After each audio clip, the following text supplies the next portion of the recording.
It's really important to keep in mind how challenging and unnatural of an environment that we live in nowadays. There has never been a time, and this is let me be very clear. I have an 18-month-old daughter, and I'm about to welcome a new little one into the world. And I know that they are coming into this world at the greatest time there ever is to come into this world. Especially my little girl.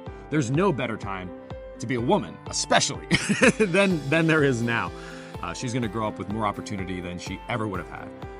And there is a tremendous amount of lack of sleep, stress, electromagnetical signals, blah, blah, blah, blah. We all know what's going on, pollution, so on and so forth. So we don't know what it's like to experience life without those things, right? A fish doesn't know it's in water.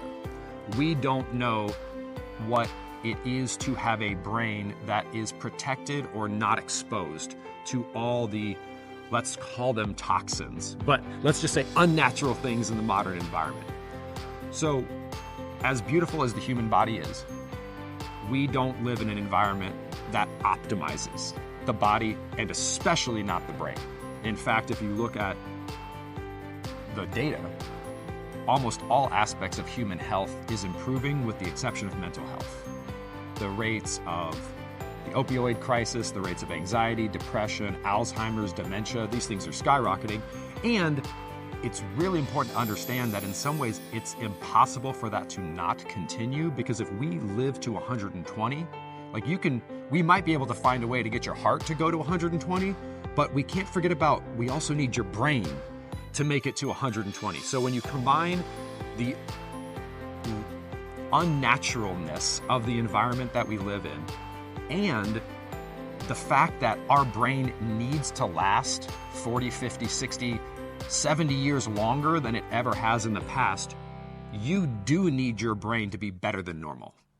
You do need to give your brain every possible advantage and every possible tool at its disposal to simply keep up with the challenges that modern life poses. And let me give one more example, because if you think about what it took to function in society in the 1800s, you could function in society in the 1800s without knowing how to read.